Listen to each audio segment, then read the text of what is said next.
You will hear a number of different recordings, and you will have to answer questions on what you hear.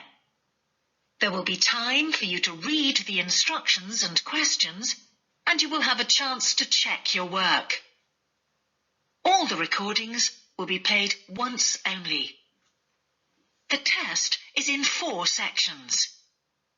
At the end of the test, you will be given 10 minutes to transfer your answers to an answer sheet. Now turn to Section 1. Section 1. You will hear a man asking for information about health services in the place where he is living. First, you have some time to look at questions 1 to 6.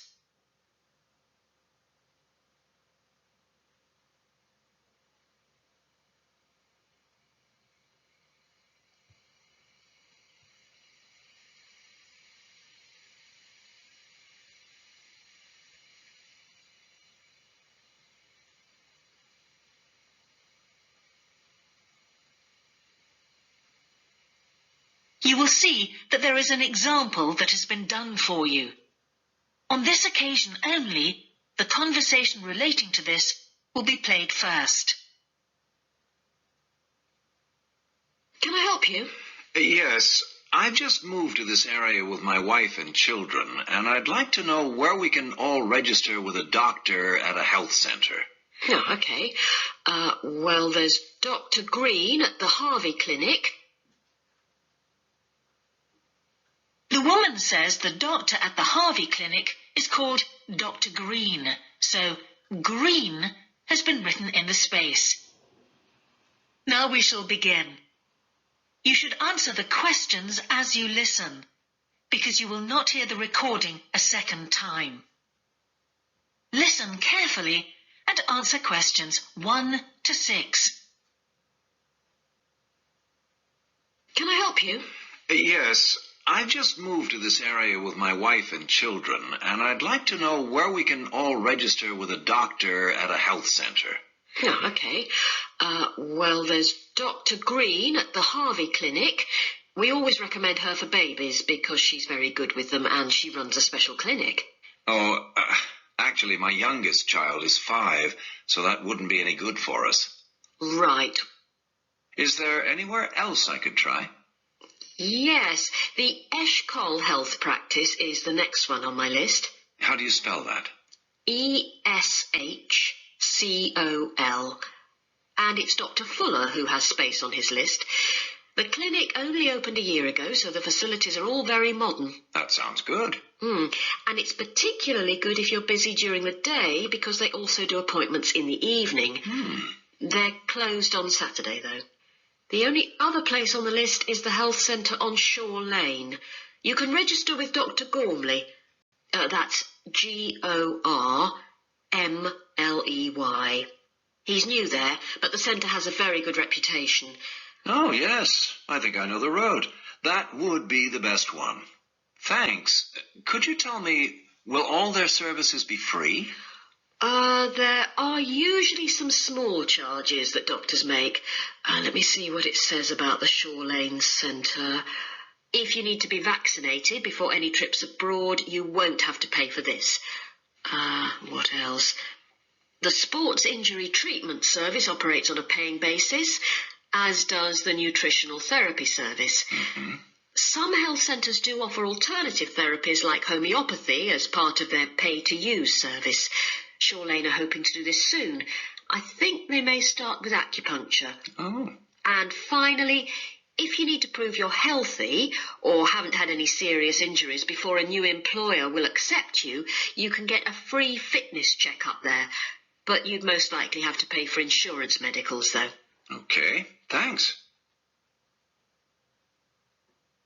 Before you hear the rest of the conversation, you have some time to look at questions 7 to 10.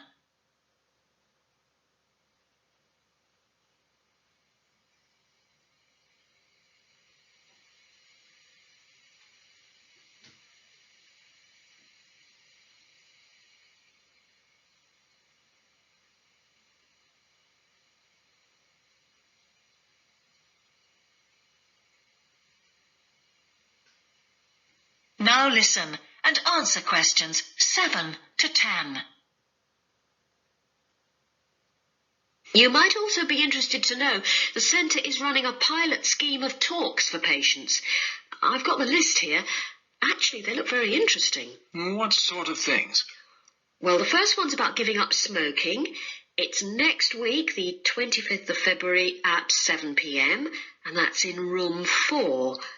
It says the talk will stress the health benefits, particularly for people with asthma or heart disease. That sounds very interesting. There's also a talk for families with children. It's on healthy eating and takes place on the 1st of March at 5 o'clock. Will that be at the health centre? Actually, it's at the primary school on Shore Lane. I imagine they're inviting the parents of pupils there. It says here, all welcome. I might go to that if I have time. There's a couple of other talks. One giving advice about how to avoid injuries while doing exercise. It's on the 9th of March. Oh, it's a late afternoon talk at 4:30, and it'll be in room 6. It also says the talk is suitable for all ages. And finally, there's a talk called Stress Management, which is on the... That is the end of section 1. You now have half a minute to check your answers.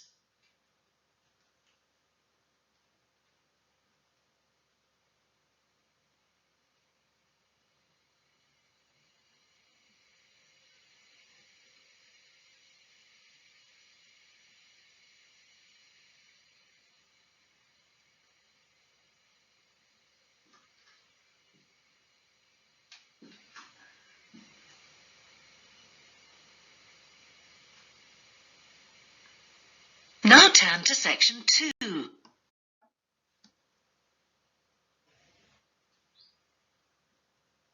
Section 2.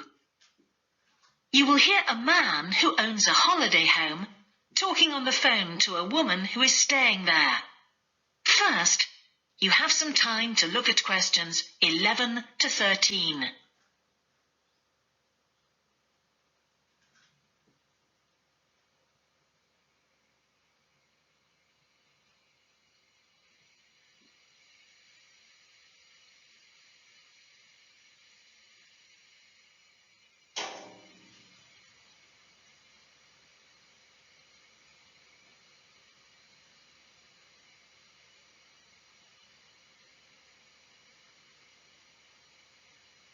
Now listen carefully and answer questions 11 to 13. Hello? Hi, it's Laura Carlton here. We've just arrived at the holiday flat, but I can't get the hot water and heating to work. Oh, right. That's easy. Don't worry. In the upstairs cupboard, you'll find the water heater. You'll see 3 main controls on the left at the bottom of the heater. The first one, the round one on the far left, is the most important one for the heating and hot water. It's the main control switch. Make sure it's in the on position.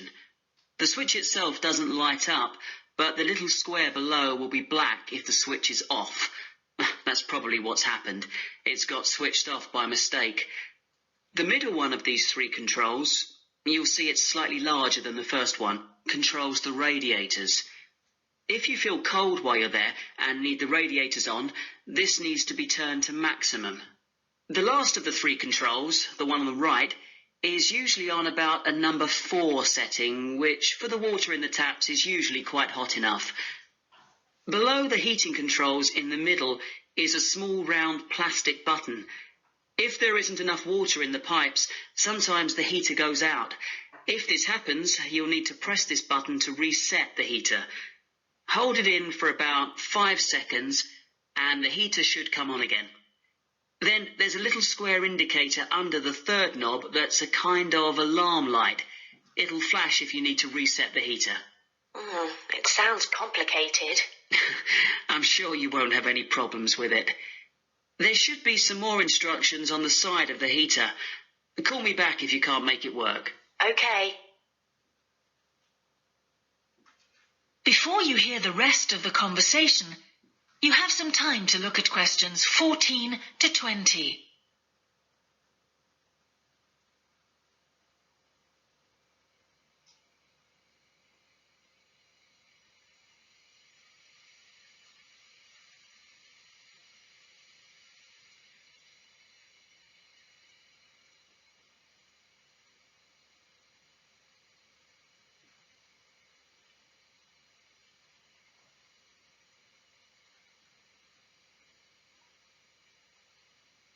Now listen and answer questions 14 to 20.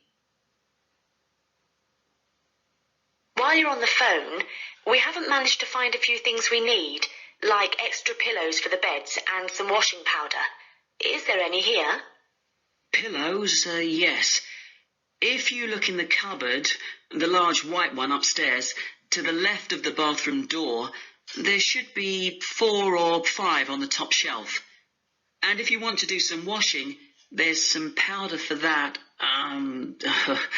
probably by the back door. There's a kind of shelf there above the sink. In fact, I'm sure there's some there in a large blue box. You need about half a cupful for each wash. Oh, and that reminds me. The spare key to the back door is hanging on a hook on the wall by the sitting room window. Please make sure to put it back when you've used it. The previous guest lost it in the garden and I had to get another one made. And if you have any trouble with the lamps, you'll find some spare bulbs in a large cardboard box. It's on top of the washing machine with all kinds of useful things in it. Oh, and another thing I forgot to mention when we last spoke. Yes? I've left you a local map so you'll be able to find your way around easily. It shows the whole area. I put it in the top drawer of the chest under the TV in your bedroom. There's a whole file of local information in there too. Thanks. What about visiting the town? Can you give us any advice? Yes. You'll need to take the car. It's too far to walk from the flat, really. You have to pay to leave your car in all the car parks now, I'm afraid. I like the one that's by the station best, and you can walk to the town centre from there in 5 minutes. That's where all the best restaurants are. But if you want a takeaway, the Italian one does really good pasta and pizzas. Call 732281 for that one, or 766119 for the Chinese.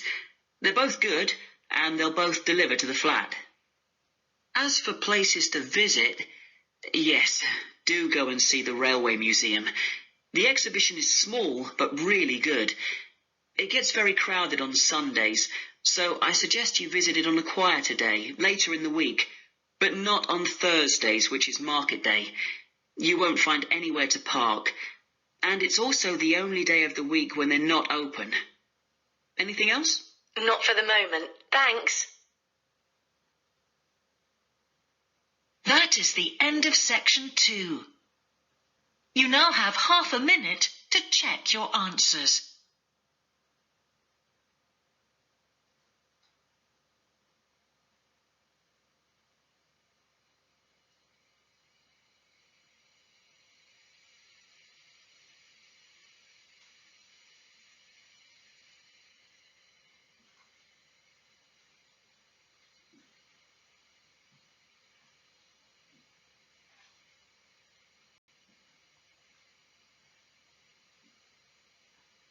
Now turn to section 3.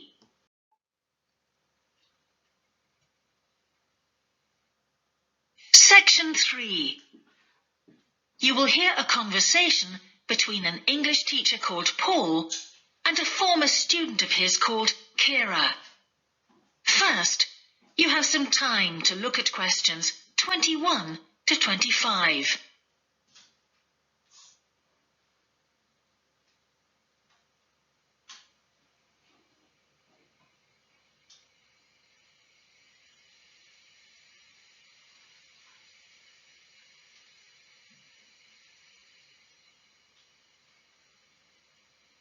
Now listen carefully and answer questions 21 to 25. Hello, Kira. How are you? Fine, thanks, Paul. How are you? Well, thanks. It's good to see you. It must be 12 months since you did our course. That's right. It's nice to come back and say hello. What course did you enroll in? Actually, I went straight into third-year pharmacy. They credited me with 2 years, which probably made it more difficult for me. On the other hand, you were lucky to be granted credits. Is that why you chose the course? Yes, and as I'd already finished a course in it in my country, I thought it would be easier if I studied something I already knew. I didn't realize you went into third year. I thought you started in first year. No wonder it was so hard. And what do you think is one of the big differences between studying at a university here and studying in your country? Well, I found it very difficult to write assignments because I wasn't familiar with that aspect of the system here. The main problem is that the lectures expect you to be critical. That made me feel really terrible. I thought, how can I possibly do it? How can I comment on someone else's research when they probably spent 5 years doing it? I think a lot of people who come from overseas countries have similar problems. But after a while, it became easier for me. People expect you to have problems with the process of reading and writing, but in fact, it is more a question of altering your viewpoint towards academic study. How was the content of the lectures? Was it easy for you? I didn't really have many problems understanding lectures.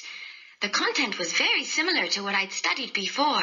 And what about the lecturers themselves? Are they essentially the same as lecturers in your country? Well, actually, no. Here they're much easier to approach. After every lecture, you can go and ask them something you didn't understand, or you can make an appointment and talk to them about anything in the course. Maybe you found them different because you're a more mature student now, whereas when you were studying in your country, you were younger and not so assertive. No, I don't think that's the difference. Most of the students here do it. In my faculty, they all seem to make appointments, usually to talk about something in the course that's worrying them, but sometimes just about something that might really interest them, something they might want to specialize in. The lecturers must set aside certain times every week when they're available for students. That's good to hear. Before you hear the rest of the conversation, you have some time to look at questions 26 to 30.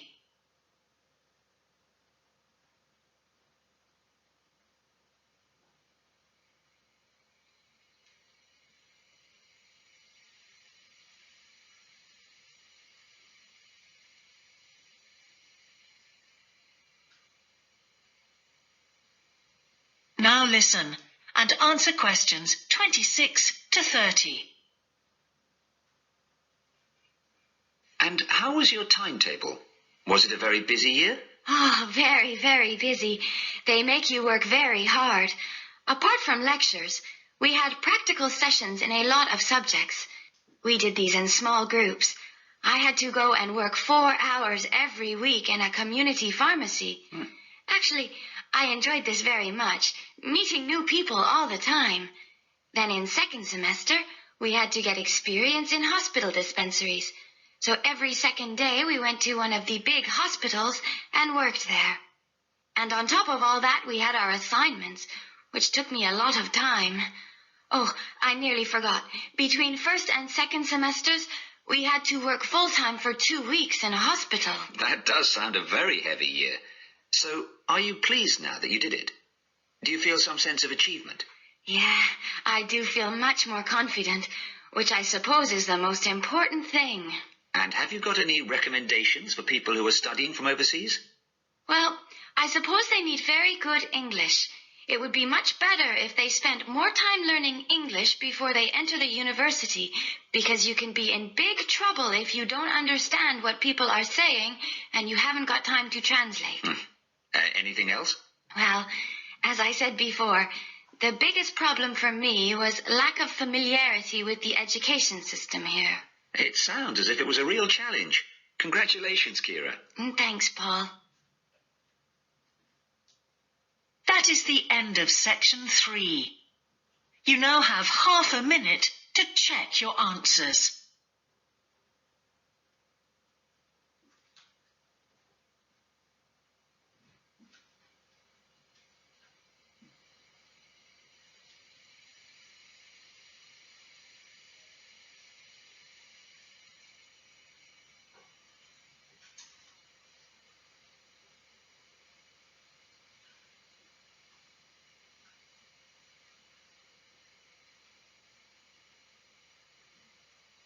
Now turn to section 4.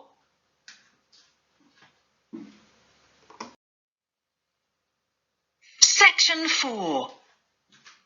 You will hear a talk about a project on the wildlife found in city gardens in Britain.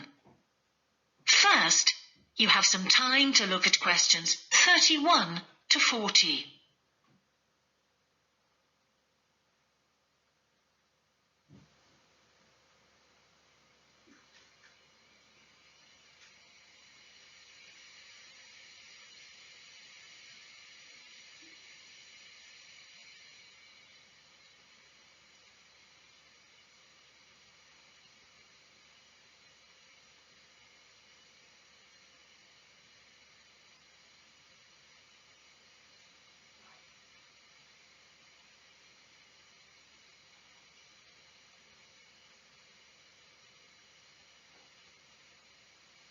Now listen carefully and answer questions 31 to 40.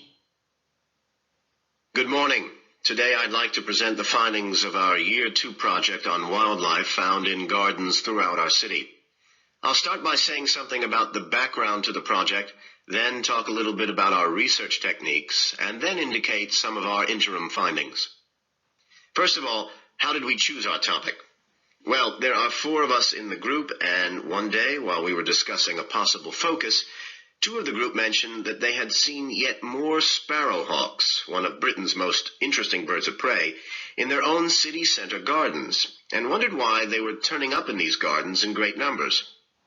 We were all very engaged by the idea of why wild animals would choose to inhabit a city garden. Why is it so popular with wildlife when the countryside itself is becoming less so? The first thing we did was to establish what proportion of the urban land is taken up by private gardens. We estimated that it was about 1/5, and this was endorsed by looking at large-scale usage maps in the town land survey office, 24% to be precise. Our own informal discussions with neighbors and friends led us to believe that many garden owners had interesting experiences to relate regarding wild animal sightings. So we decided to survey garden owners from different areas of the city. Just over 100 of them completed a survey once every 2 weeks for 12 months, ticking off species they had seen from a pro forma list, and adding the names of any rarer ones. Meanwhile, we were doing our own observations in selected gardens throughout the city. We deliberately chose smaller ones because they were by far the most typical in the city. The whole point of the project was to look at the norm, not the exception. Alongside this primary research on urban gardens, we were studying a lot of books about the decline of wild animals in the countryside and thinking of possible causes for this. So what did we find? Well, so much that I just won't have time to tell you about here. If you're interested in reading our more comprehensive findings, we've produced detailed graphic representations on the college website. And of course, any of the group would be happy to talk to you about them. Just email us. What we've decided to present today is information about just 3 species because we felt these gave a good indication of the processes at work in rural and urban settings as a whole.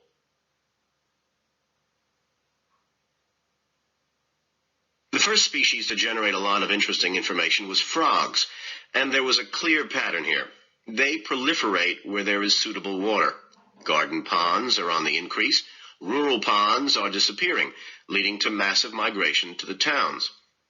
Hedgehogs are also finding it easier to live in urban areas, this time because their predators are not finding it quite so attractive to leave their rural environment, so hedgehogs have a better survival rate in cities. We had lots of sightings, so all in all, we had no difficulties with our efforts to count their numbers precisely. Our final species is the finest of bird singers, the song thrush.